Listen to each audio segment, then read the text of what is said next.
guys লাইফত প্ৰথমবাৰৰ বাবে হোমষ্টেত আহি পেলাই জনাই নজনাই পিয়াজো কাটিছো লগতে বিলাহীও কাটিছো লগতে জনাই নজনাই মাংসও বনাইছো নিভাজ তেল দেখি আবেগিক হৈ পেলাই 200 গ্ৰাম ঢালি দিলো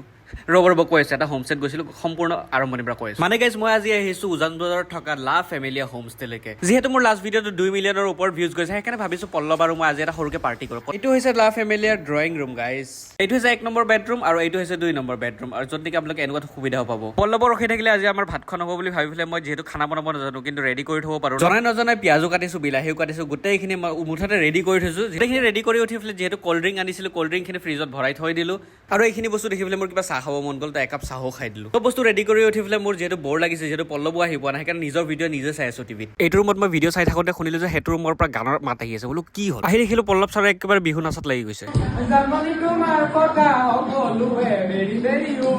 বোলো অকল নাচিয়ে থাকি মানে খানাও বনাবা কৈছে যে আজি তুমি বনোৱা খানা বনাব আহি পেলাই মই নিভাজ তেল লিখি পেলাই আবেগিক এইকাৰণে হলো কাৰণ এইটো হৈছে আমাৰ অফিচৰ মিঠাতেল আবেগিক হৈ পেলাই মই 200 গ্ৰাম ঢালি দিলো গাইজ জনাই নজনাকে কিবাকে বনালো দিয়ক মাংসৰ কালাৰ কেনেকুৱা হৈছে কমেণ্টত জনাব যোৱাকালি ৰাতি খানা পিনা খাই নাচি বাগি আমি ধুনীয়াকৈ শুই থাকিলো আৰু এইটো হৈছে মৰ্ণিং ভিউ ছটৰ ওপৰৰ পৰা তো এইখনে আছিলে লা ফেমিলিয়া হোমষ্টে এম্বিয়েন্স বহুত বেছি ভাল মানুহখিনিও বহুত বেছি ভাল তো আপোনালোকেও আহিব আৰু যদি বেছি জানিব বিচাৰিছে ডেছক্ৰিপশ্যন গোটেইখিনি দিয়া আছে